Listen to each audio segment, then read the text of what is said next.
Well, hello, cinephiles. It's your host, Jordan. I'm feeling really under the weather today, but the show must go on. So, got a new episode all about The Night Before. It's a Seth Rogen movie. This episode is sponsored by nobody. Not because we couldn't get a sponsor, but I'm just too lazy to figure that out right now. So, without further ado, enjoy this great episode going back in time to last night when I felt a lot better than I do this morning. Boom. Wait, let me explain something to you. I'm the dude. What is it? It's the one that said bad motherfucker. Who throws a shoe? Honestly. The first rule of Fight Club is you do not talk about Fight Club. We're sending you back to the future! In the ever-continuous battle to do a podcast, get famous and make money. bitches and money. Bitches and money. In that battle that we are constantly trying to fight against. Well, I don't want to fight against bitches and money. I want to fight for them. Well, we somehow didn't come across a guest again. Soon. And soon, people, we will have guests. We will be like a normal show. But till then, it's just me and my co-host, Nick. Drake. And our guest, Cute Crickets. Alright, no guess. That's okay though, because we got an interesting show this time. Yeah. Changing it up. So, we're gonna stop doing the coin flip. No coin flips today. We're just gonna pick one flick of the week. It's actually good that we're not doing a coin flip because rearrange the room and I have no fucking clue where I put that coin. It is really missing. You misplaced the only coin. I'm sure I put it somewhere. That's good. I'm pretty sure you didn't because you would have found it. I didn't look for it. I just know right now. So it's not lost because where you ain't we're looking sitting. for it.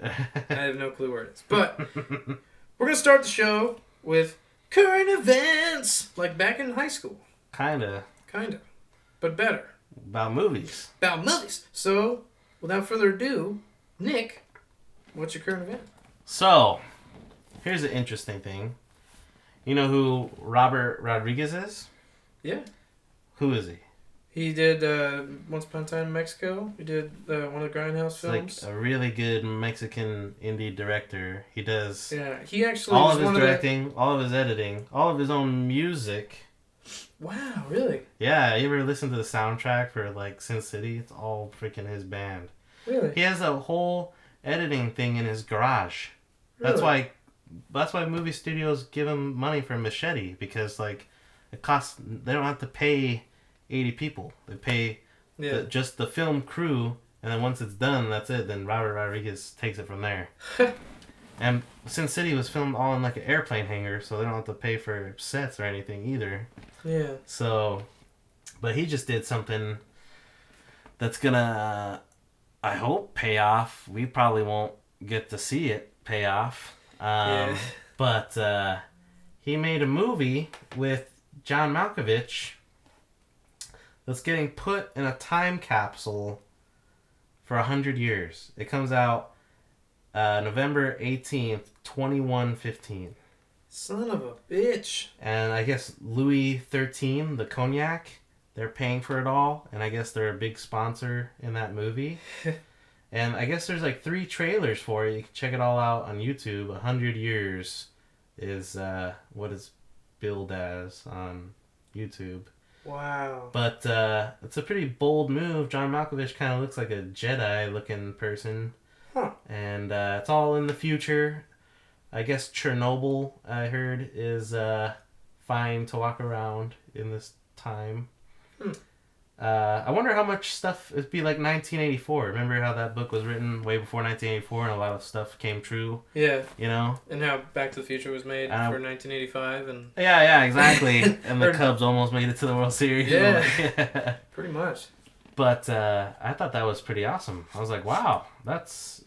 And This is We'll like never some- get to see it though. It's the thing. Well, there's a couple things that could happen. There could be like some hardcore grave robbers that are cinephiles. Oh, I didn't think about that. There could be a series of movies that are made in the attempt to make a parody or, on the fact that there's a movie Do hiding you think in a maybe capsule. when John Malkovich dies, maybe he like stole a freaking copy of it and like he'll bequeath it to somebody? Or by the time John Malkovich dies, technology has gotten advanced enough that they could look into his brain database and like pull the movie. But they won't be able to, like, what about the scenes he didn't film? They'll just have a bunch of his lines. He probably saw the movie. Nah, probably not. You don't think he got to see the screening? That would just eat me up inside. If I was John Malkovich, I would not watch my own movies because they're so... Like, as an actor, there was no way being John Malkovich made any sense until you watched it. Like, and half of it's just John Cusack and Cameron Diaz. Like, yeah. And it's like, he was there, he films his part, and then the rest of the movie is not actually filmed in his head. It's actors filming, like a cameraman with like a bird's eye view POV shot, and you're just assuming that's what John Malkovich is seeing. But I love that movie. What weird. What a crazy idea. He was just gonna produce it at first because he liked the idea. He had no intention of being in that movie, and then when it came time, he's like, "Yeah, I guess I'll do it." And what a strange. That'll never happen again. A movie like that. Yeah. Just like this, like a movie we won't be able to see for 100 years. Well, I got a little tidbit of news. Okay. In the spirit of the movie we should have seen, but for selfish reasons, I decided that I didn't really want to see it. So the Hunger Games, the final. They do well. The final Hunger Games Mockingjay Part 2. It's doing really well. I heard that it wasn't going to do as well, but then when I heard that, I was like, oh, so they're just shy of $1 billion? Gee, really breaking the bank. But what I read here is good news, potentially. It might not be over. Oh, really? Yes. Ah. But here's the thing. It looks over, like... though. The director says that he's totally down to do more to add on to the series with one condition. That the writing comes from Suzanne Collins. There is no... Yeah, it has to be her. It can't be like an extension. It would have to be. Why, like... I don't think anybody would appreciate it if it wasn't. That's the whole reason people go. It's because of the books. But the studios are seriously looking into it. I think there's already been some book deal propositions. And some film, deals. They just Hunger Games is supposed to be like rated R. It's like there's almost no hunger to these games. Well, hopefully Christopher Nolan has a kid who follows in his footsteps, and then someday this is like the new Batman. Well, see, what I heard, what's really cool is this new Justice League Dark looks awesome. Like all the cast that's like being rumored for it, it's supposed to be like a really dark. It's supposed to be opposite of Marvel, man. No happy-go-lucky, all like pain and awesome.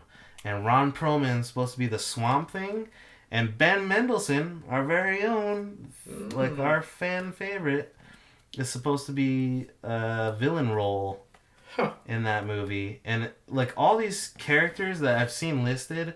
I've read some of their comic books just because my dad has a good collection. And a lot of them are not in the Justice League, for one, but they're all DC comics.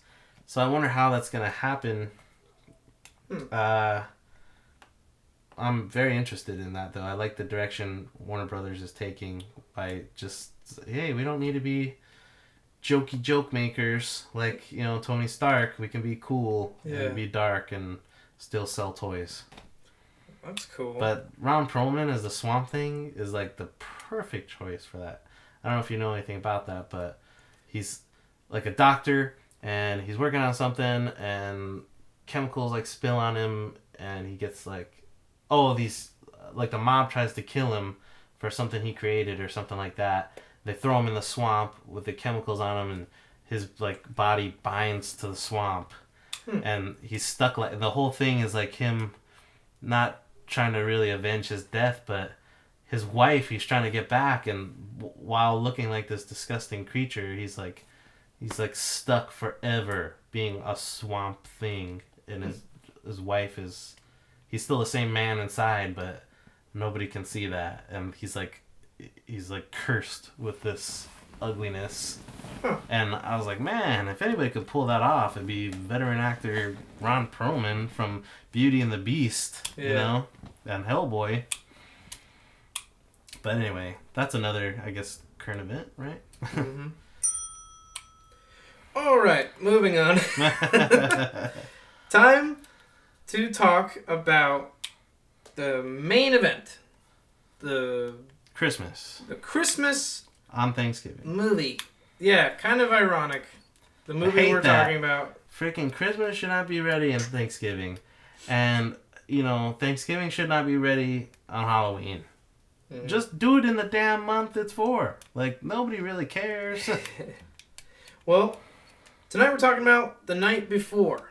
The Night Before. And I wish that we had planned to get a guest on the show the night before. Yeah, we did it. We did it the day of. Day of. But, so we went and saw The Night Before. Yeah. And as per our new format, we're both going to talk about one movie. We're not introducing two movies. We're shortening the show, making it better on your ears. Because we heard reports. Easy to listen. Yeah, not as much word vomit. We heard that people's eardrums were bleeding. So we had to tone it down. Tone it down. Tone it down. Tone it down. We didn't tone anything down. We just trimmed. Oof. We got trimmed. I shaved all the way. You just trimmed? God damn it. I shaved the sides. Trimmed the front. I shaved my head. It's mullet. And my head. Anyways, The Night Before. It's a new flick. Just came out today. What's it about? It's starring Joseph Gordon-Levitt, Seth Rogen, Jillian Bell. No. And don't put Jillian Bell before Anthony Mackie, the Anthony Falcon. Mackie. I was You're going to put Jillian Bell before the Falcon? I'm sorry! The girl from 22 Jump Street comes before the Falcon? Maybe I did that on purpose. Nope. Maybe I did that to We got to piss you see off. Lizzie Kaplan, though, again. Without makeup. That was an interesting choice. Yeah. I've always liked her. Remember, she's come a long way. She was kind of like the fat little girl in Mean Girls. Yeah. Not to be a mean girl, but now she's like one of the most beautiful stars out there, and I guess she's like deemed to have worked with Seth Rogen forever now. She's in that club, that Rat Pack of modern days for comedies. Well, anyways, The Night Before is about basically on Christmas Eve, 3 lifelong friends, 2 of whom are Jewish, spend the night in New York City looking for the holy. 2 of them. Joseph Gordon-Levitt's character is supposed to be Jewish too, but I don't think they really tackled on that. No, he loved Christmas. He wasn't Jewish. Huh. That's what it says. Where does it say that? Looking at the IMDb page right now. That's what it says on IMDb? Do you think I just spit out those words? I think they just spit out those words because it's not in the movie. Yeah. The whole time, Joseph Gordon-Levitt's like loving Christmas. Mm-hmm. It never says once that he's Jewish. In fact, he's wearing a Christmas tree the whole movie. Well, perhaps he was Jewish, but it's because his parents died, which is the catalyst of the whole story. But you can't just say something that was in the script that wasn't produced on screen or in the deleted scene. If it's not in the final flick, it doesn't exist. It's not canon. All right. Get it right, George Lucas. Sorry, I'm angry, but go ahead. Well, anyways, in essence, not reading what IMDb says, Joe Levitt, Seth Rogen, and the Falcon, they go on a night to remember, their final night to hang out as bros, looking for the ultimate Christmas party called and they find it. Yeah, what is it called? Nutcracker Ball. The Nutcracker Ball. And I know that for selfish reasons I chose this movie because I pretty much love the entire cast, but I know that I basically dragged Nick to this movie because he doesn't like Seth Rogen. I don't really like I Seth don't know Rogen. how you feel about Joe. I used to. I loved Freaks and Geeks, and I loved Superbad, but his recent antics have made me lose interest. Funny. Hashtag American Sniper. I got a trivia question for you because I know trivia is coming up and you're going to be asking me the questions, but I got a trivia question for you. All right. What was the what film or TV show was the defining moment that got Seth Rogen his contract with Sony? Ooh. His contract with Sony, He had like a 10-picture contract with Sony. This was actually one of them, as far as I remember. I could be wrong. But I know that I heard this in a podcast recently. In a podcast? I don't know. I'd like to know that. What was the film that was the catalyst for that? Just take a guess. I'm going to say Superbad. Somebody liked that movie and gave him a deal. There you go. You're right. Well, here's the thing is like, I think that was the first thing that him and Evan Goldberg wrote together. Yeah. I think. And then from there we had Knocked Up and like, that was the first thing. He wasn't even really that big. I think his first movie was Donnie Darko, where he played a fat bully. Yeah. But like Freaks and Geeks, it was a very short-lived show. But it. Oh, sorry. I keep clicking the pen. It had Lizzie Kaplan and James Franco, and if you watched This Is the End, they say freaks for life, and that's because of that show. It was like 2 or 3 seasons, and at the time, it was like the raunchiest show ever. It's like parents were covering their kids' ears. Don't listen to this 90s new age bullshit. What this blasphemous crap? And now you watch Freaks and Geeks, and you're like, oh, that's not bad at all. Yeah. I just watched Bad Santa. Fuck. But yeah, he got that deal with him and what's his writer friend's name? Evan Goldberg. Evan Goldberg. Yeah, they got the deal. And after years of, because Freaks and Geeks was over, but he had became friends with. He didn't help with that show though. He just acted in it. Right? Yeah, he just acted in it. But he met. That was Judd Apatow. He met Judd Apatow through that, and he became friends with him. And he and Judd believed in the Superbad script because they wrote it like out of high school. I've read that script too. It's so funny, and it's like not even really all that well written, but the dialogue is, and. I mean, it's just a dialogue movie, so it doesn't matter, you know, but yeah, they wrote that, and they kept tossing it around, and Judd Apatow was trying... Somebody must have been like, hey, this is cheap to make, let's just try it. Yeah. Well, it took him years to get to Sony, to actually get across to them. I remember they used the same old-timey Columbia look like they did in The Night Before in Superbad. That's right. So, anyways, I loved The Night Before, and it was a surprising reason. I thought that we were just going to see a funny Seth Rogen movie, typical movie, but it plays out like A Christmas Carol, and you have the ghosts of Christmas past, present, and future. I'm not going to spoil how that happens, and you have a great ensemble of like. What do you call that? When people make appearances?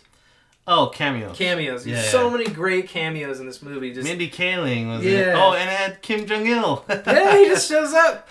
And then Miley Cyrus is Miley great part. They conned us to watch a Miley Cyrus concert. Michael Shannon, that was the last guy I would think would do a movie like that. Yeah. He's such a serious actor. Yeah, but I loved it especially because I mean, actually, surprisingly, this is not written by Seth Rogen. Yeah, I thought it was. Yeah, I know he produced it, and Yeah. it said Evan Goldberg did too, but yeah, I didn't think Evan he wrote Goldberg was on the list of writers, but Seth Rogen did not write anything of this, but.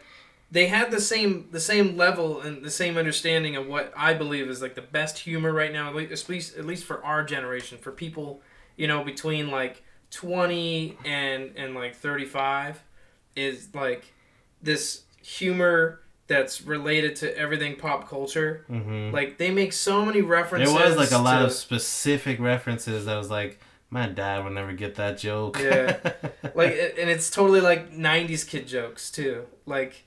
this there's a girl doing the Sticky Bandit thing. Yeah, from Home Alone, Lost in New York. They had a lot of '90s things. He's like, I know who Dermot Mulrooney is and who Dermot McDermott is, or something like that. There's so many, and actually that one went over my head in the movie. Who was that girl? I've seen her in so many things. The homeless chick. She like bangs the Falcon in a bathroom. That was kind of funny. Yeah, who is she? I think I've seen her in a show. I just can't remember what it is. I know it was probably with that group of people. You know, it's like these people in these comedies are like like somebody from that is in every comedy now. You know. Mm-hmm. And yeah. You know, I don't know. I'm not finding her. I'll find it out later. But I know I've seen her in a few things. I think I've seen her in some TV shows or something. But Doris McCarthy? Maybe. No, never mind. That's an old lady. That is an old name. It's an old lady. But yeah, I think Joseph Gordon-Levitt took that like the most serious out of all the actors in that movie. That's the first time in a long time, because like what I think the best part of comedies were that made a comedy memorable is that they tackled like very serious, subject matter. Mm-hmm. And I feel like in the last like 5 years we have lost that because of whole like political correctness, and people are like, whoa, can't do that. I know. Can't talk about that. Don't show the interview. Yeah. China will bomb us. Yeah, fucking try. I heard that was a publicity stunt. No, come on. You think China really released or Kim Jong? It was North Korea, so that was just kind of racist. Sorry, China. I do apologize. Political correctness hammer. See what I mean? Coming down on this show right now. They're gonna hack us. No, China's gonna bomb us. Yeah, North Korea they screwed with PlayStation's network, and then we just shut down North Korea's network. There's no way all that was a publicity stunt. I don't know, but I know that the interview did good, and it's all because. I know. Of the I news. watched it on my phone, and everybody's like, "Oh, don't download it. You're making yourself a target." I was like, "Fuck off! I have a gun. Like, that come on." Was great though. That was packed with laughs. I just thought it was too much hype for me. I didn't think it was that funny. I didn't think Seth Rogen was funny at all in that movie. In the interview, I can't think of one funny thing he said. Well, I think James Franco was hilarious. He took the spotlight, man. And the Kim Jong-il guy. His character, like, what the hell? Dave Skylark? Dave Skylark. He's great. Like, it was all him. Like, Marshall Mathers, he's like, I'm gay. He's like, are you saying you like other men? Yeah, I'm saying I'm homosexual. But I can't think of, like, one line from Seth Rogen. The funniest part he did is when he was better. When they strip searched him, and then that was it though. And he wobbled his junk. I know, but I've seen that in so many movies. I've seen him get into the Greek. It's like overdone. Like I get it. It was up his ass. Well, anyway. Where were we going with that? Anyway, just their funniness in this film. Oh, okay, yeah. Joseph Gordon-Levitt. And his character, he was not funny, but he was good. His plot line was a very serious one. The whole his reason was the for one the that movie, all the other funny people got to shine off of. Yeah, because of that. The whole reason for this storyline is that Joseph Gordon-Levitt, his parents died when he was like a young adult, leaving him all alone, and so his buddies stepped in to be his family and celebrate the holidays when people who don't have family are most lonely. And that's a deep story. And I think that's what makes this movie great. I actually felt for his character, especially when he was confronted with both of his friends like running off in the two different and that's directions. why Superbad spoke to me, because at the time all I was trying to do was get hot chicks and a bunch of beer at a party, and it felt like such a journey to do it, and like to watch these two characters go through like an even worse journey, or these three characters, McLovin included. Like that's what spoke to me at the time.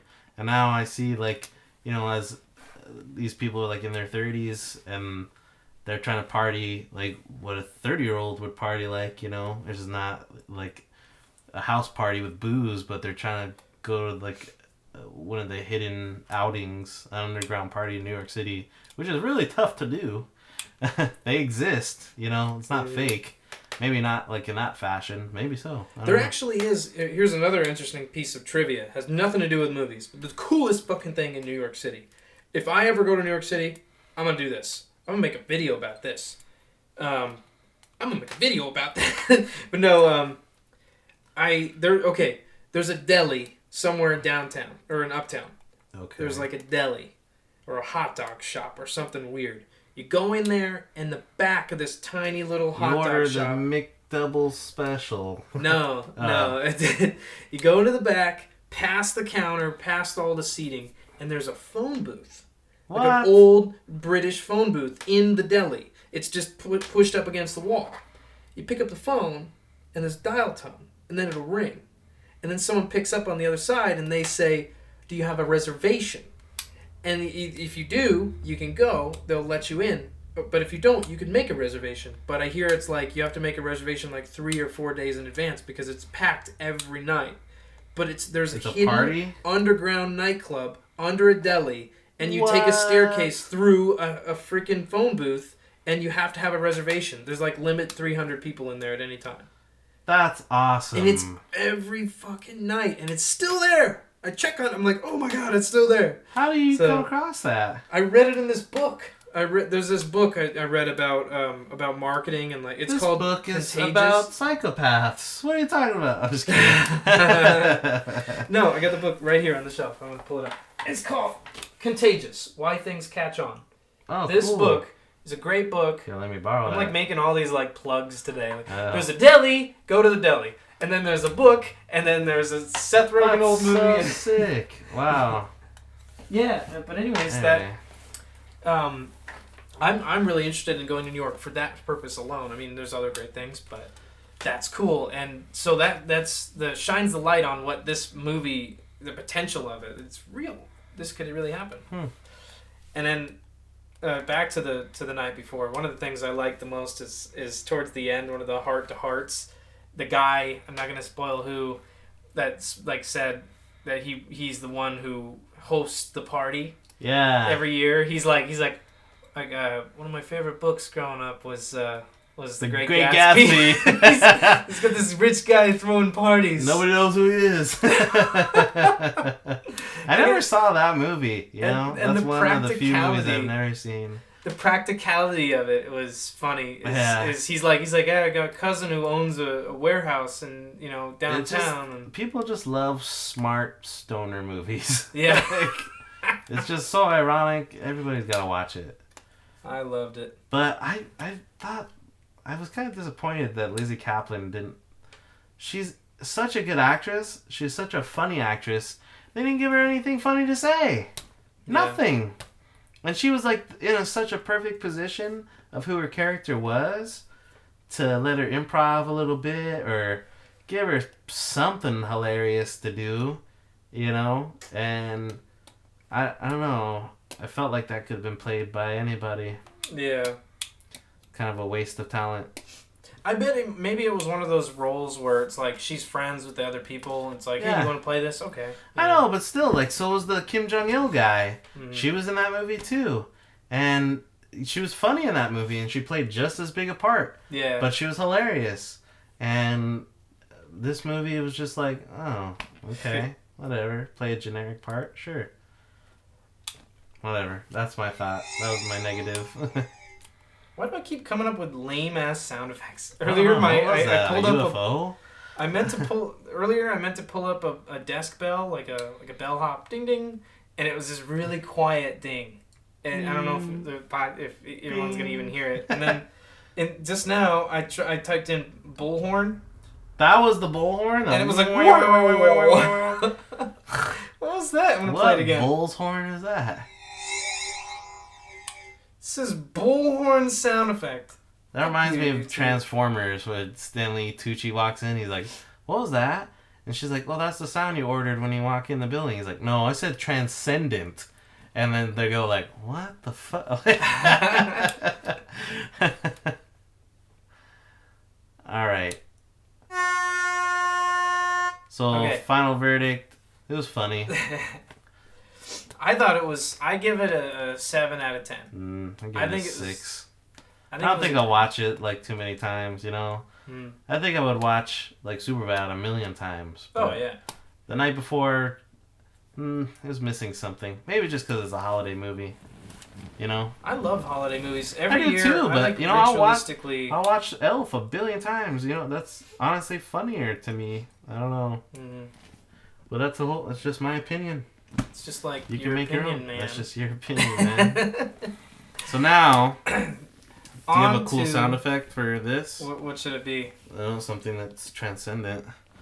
Transcendent.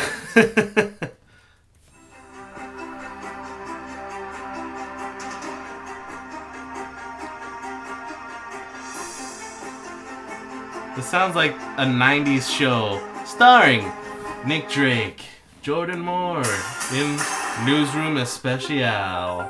Oh, this is Who Wants to Be a I was Millionaire? just playing all the sounds from Who Wants to Be a Millionaire.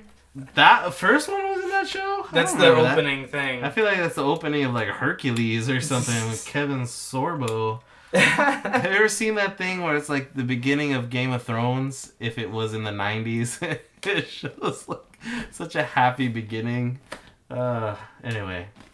So, new segment. New segment, people. Quiz round to end the show for you folks. If you don't like hearing about our opinions on movies, just tune into this part for a gay old time. Or fun for the people that haven't read Charles Dickens. Anyway. We're going to quiz Jordan and future guests. I come up with a quiz. And there's 5 questions. If Jordan doesn't get 3 out of 5, he has to endure 2 hours of a shitty movie as a punishment. And the punishment for this one will be Sharknado, Sci-Fi Zone.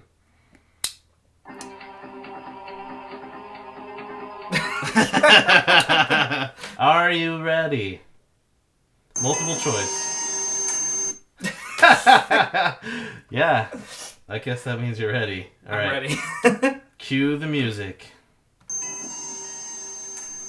Tom Hardy from Legend also played a gay character in the film Rock and Rolla.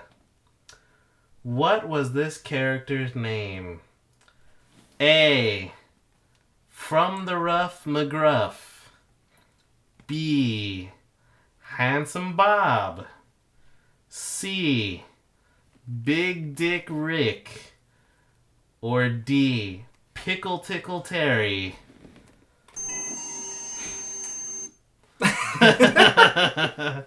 I'm gonna go with C. Big Dick Rick? Big Dick Rick. You are wrong! Motherfucker! You suck! You lose, sir! It was Handsome Bob. Handsome Bob. Yeah. I've never seen that movie. What's the movie called? You ever seen Guy Ritchie's Rock and Rolla? That's the part that got him Bane. Really? No, I've Yeah, not seen with Gerard Butler, and it's kind of like a heisty kind of fucking movie. it. I fucked up. Oh well. Alright. Question number 2. Last time on Who Wants to Be a Millionaire? This thing's fucked. Just Okay. get one for post. It'd be Okay. so much easier. We're done with that. Alright, here we go. Jennifer Lawrence stained many of her American Hustle dresses due to her love of what food? A. Chipotle. B. Doritos. C. Cottage cheese. Or D. Residue from selfies. What? Residue from selfies? I'm gonna rule that one out. I'm gonna have to go with the Doritos. You're right. Good job. She kept eating them, and David O. Russell's like, "What the fuck?" And I think back, and all of her clothes were white in that movie. Yeah. That must suck. He's just like wiping it off. Like, All right. Wow. Question 3. how many? We have 4 questions. We have 5. 5 questions. Okay. You gotta get 3 out of 5 right. Son of a bitch. Okay. Which of the Hunger Games cast is a vegetarian? A. Jennifer Lawrence. Or Jen-Lo, as I wrote. B. Woody Harrelson. C. Donald Sutherland. Or D. Liam Hemsworth. I'm gonna have to go with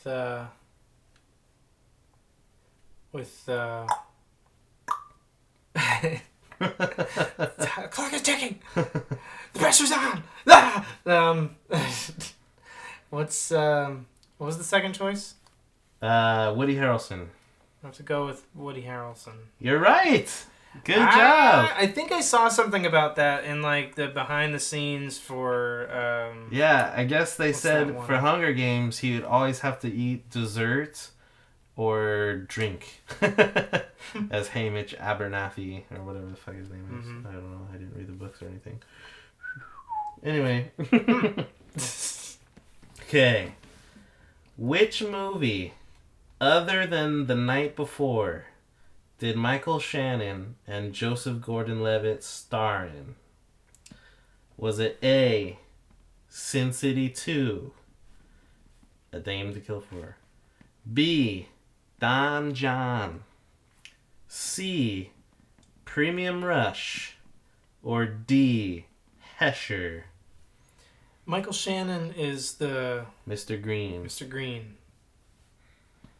So we got, just name off the choices real quick again. Sin City 2, Don John, Premium Rush, or Hesher? I'm gonna go with C, Premium Rush. You're right. Good job. All right, you want to try the bonus round? Go to the bonus You got 3 out of 5 right. The original title for The Night Before was A, Xmas, B, That Time of Year, C, Last Holiday, or D, The Jew Did It. I'm gonna rule out the Jew did it. I think Xmas sounds the most realistic. You're right. All right. Because of the X in the movie. All right, fair enough. You got 4 out of 5. Should get 5 out of 5, but you got a passing grade. I think. A B.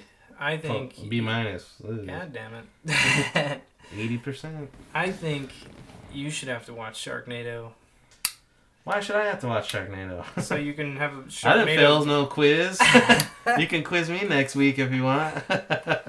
You were right on my one question earlier, so I guess no one gets to watch Sharknado. No one has to watch that atrocity. By the way, with a child molester in it, right? What are they gonna do with that movie now? Which one? Jared Fogle gets eaten by a shark in that movie, or is that justice enough? I guess that might be justice. Yeah. But he, what was I gonna say? For you listeners out there, we actually have a fan. One of our biggest fans that Is has... Jared from Subway? No. Let's get rid of him. Let's get that motherfucker out of here. Anyone can listen to the show except for Jared. Okay. No, but one of our biggest fans. He's gonna get a foot long in jail. Sorry, funny. I had to say that. One of our biggest fans actually communicates with me, and I'm not gonna name him right now. Is she if he hot? doesn't want to, it's a he. Boo. But he is in Sharknado. What? He's in it. He plays a shark? He plays a shark. No, I think he's like a third string. Is he Ian Ziering? He has like talking parts. I don't want to say his name Really? unless he's like wanting to be said. You'll have to show me who it is. Yeah, I'll show you. But anyways, I'll leave that for you, the listener, to guess who that is. You can scroll through and just imagine who is sitting at home not doing auditions, listening to this stupid Oh, why don't we podcast. tell him that other trivia about you? That movie you were in. Which one was I in? You were in Minority Report. Yeah, I was That's in... crazy. I've been in a lot of movies, nothing that big, but yeah, I was in the background. You were in a Spielberg movie, and now you wear a fedora professionally. Yeah, Huh. I wore a fedora. That might be his worst movie too. Spielberg? You don't think I like Minority Report. Better I than think the it grew rest? on me. I Better can't- than some of his newer stuff. So Like what? Like Indiana Jones 5. Oh yeah, okay, And, you got me there. I forgot that he directed that. I was like watching the behind the scenes of that movie, and he was gonna let like somebody else direct it because he wasn't that like into it. And he produced gee, a lot of wonder like weird ass movies. So He produced Super 8. He produced Transformers. I think Super 8 was kind of a It was miss. hokey. It had such great promise. Such a great idea. The special effects that they spent on it were just like, you should have made it more about the aliens than a train crash like that bad without any. Just seemed like millions of dollars were spent on that, and like nobody cares. Yeah. Could have made the train crash on the Super 8 like really hokey. Yeah. And anyway. Well, okay. Switching gears, I'm excited for the new. We had posted about it on the Flick of the Week Facebook page. The new. Fuck, I can't think right now. The videos? What are you No, talking the- about? Spit it out. Spit it out. She's stuck in a well? What? What's going on? I'm gonna get to it because I'm a retard today, and I'm probably gonna think of it before I even reach this piece of information. The new James Franco JFK movie. Oh yeah, no. It's a posted show that. on Hulu. I think my dad read the book and he told me it was really good. And it's like he gets sent back in time to save JFK. So Stephen King and Hulu, that's what we need. Like there's so many short-lived Stephen King shows that were really good, but they just didn't get like enough people. Like that hospital one, Kingdom Hospital, I think was scary as shit. And then the Shining show that he made himself because he didn't like the movie, that was good too. Interesting. I never saw the other Shining. It was I'm good. interested to see that. Yeah. But what are you excited about? What's coming that I am, as far as shows go, shows or movies or whatever? as far as shows go, I am excited about the Marvelverse on Netflix. I don't know if you're aware of this, but Daredevil is already out. If you do you like superhero things? I'm a big fan of superheroes. I do, but so. I haven't gotten into. I have a serious problem Why? with shows. Okay. I have a binging problem. I mean, Okay. a lot of people have this, but Yeah. but in a life like mine where I'm running my own company, it's hard to get stuck. Or it's Well, that's why I like the Netflix because they're only 13 episodes. yeah. You know, they're just hard enough to. But the thing is like, with these ones, they're not shows really. They're like 13-hour movies. Really. They're like really good. It's like back to back to back to back. It's not like this time on Daredevil, Matt Murdock can see. But no, it's it's actually really good. And so they started with Daredevil. Now they got Kristen Ritter as Jessica Jones. Then there'll be Iron Fist, and then there'll be Luke Cage, I think.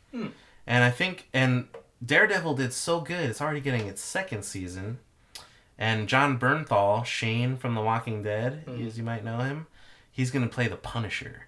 And I really like it because on Netflix, it's like the HBO version of these Marvel shows. They get to do the characters justice. Like, you know how much, like, Daredevil was saturated to the point where, like, nobody likes the movie. But at one point, it was a really good idea. Netflix can take that where the movie can't. They can show... it's so violent, but it's in a good way. It's like that's what superheroes in a modern day without any real superpowers. Like Matt Murdock has like kind of an extra sense, but he's not like really super.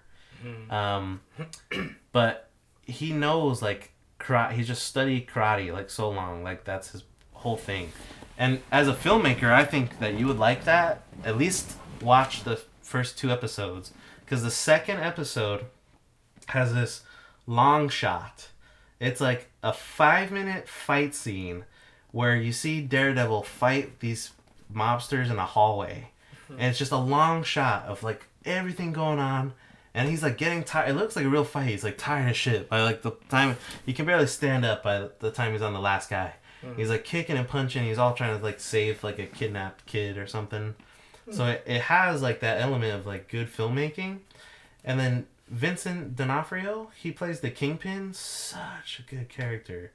It's they can bring it to where the PG-13 movie can't, and it can exist on Netflix. Nice. So not only that, what I'm really excited about though is not only that they've accomplished that, but we're gonna get our own version of the Avengers through Netflix only, because all 4 of those characters are gonna come together as the Defenders. That's And cool. yeah, so I'm looking forward to that. And so Jessica Jones airs shortly. I would catch up on Daredevil. I think you would like it, I'll have just to. from a I'll have filmmaking to, yeah. standpoint. If you don't like the superhero, but it's got the redhead from True Blood. It's got the big freaking goalie from Mighty Ducks. He plays Foggy Nelson. Matt Murdock is a character from Boardwalk Empire that I guess since that show, when the creators of now that in this day and age, and Kevin Smith goes into this a lot. Before they didn't like to use anybody that wrote the source material for comics to make comic book movies, and now they do. Now they pull straight from them, and that's why the movies are better. Go figure. So now, like, the people that wrote Daredevil are in charge of, like, who gets to be Daredevil and all that kind of stuff. And they were big fans of that Boardwalk Empire, and they found this guy, and he's a great actor, and I think he's a Brit, if I'm not mistaken, but he plays a really good Matt Murdock. And, yeah, Scott Glenn is in it. He plays Stick. He plays, like, his mentor. And I heard Elektra and The Punisher come in season 2. Nice. So we'll see. But the cool thing is, like, it's such a good show because not only that, like, Arrow and The Flash, they don't tie into Warner Brothers. I'll make this quick. They don't tie into Warner Brothers movies like Batman and stuff. There'll be a different Batman if he shows up in the show. These Netflix shows, they tie into the movies. Like the Kingpin, they're trying to like take over the city, and he's like, man, it's been really tough since the incident. And you're like thinking like, oh, they're talking about 9/11. But no, they're talking about when the freaking aliens came down in the Avengers and destroyed New York City. Yeah. And it ties all together. I was like, oh, wow, they went there. They have great actors. They have, you didn't watch the 33, did you? Yeah, I did. Oh, you did. So One time, the president of Chile, he's in that awesome actor. Bob Gunton, I think is his name. He's in that show. Really? Yeah, they're making good source material with good people behind it and good actors now. Nice. And yeah, they're just like these 13, 40-minute episodes, you know. And the preview I've seen for Jessica Jones looks pretty awesome. So I like that actress too, Kristen Ritter. The bee from Apartment 123. Well, to close the show, what are we talking about next week? What's the next? So we're gonna take a break, are we not? Or are we not? Oh, okay, yeah. All right, for all you diehard fans, we're taking a break next week because we have, unlike Joseph Gordon-Levitt, we have families, and we're gonna go visit them. It doesn't seem like the week after that though has that many. I think it has the Heart of the Sea. So we have Creed or the Heart of the Sea, or both. So if you're listening out there, tell us. Should it be Creed, or should it be the Heart of the Sea, or should it be both? Till next time, Malkovich.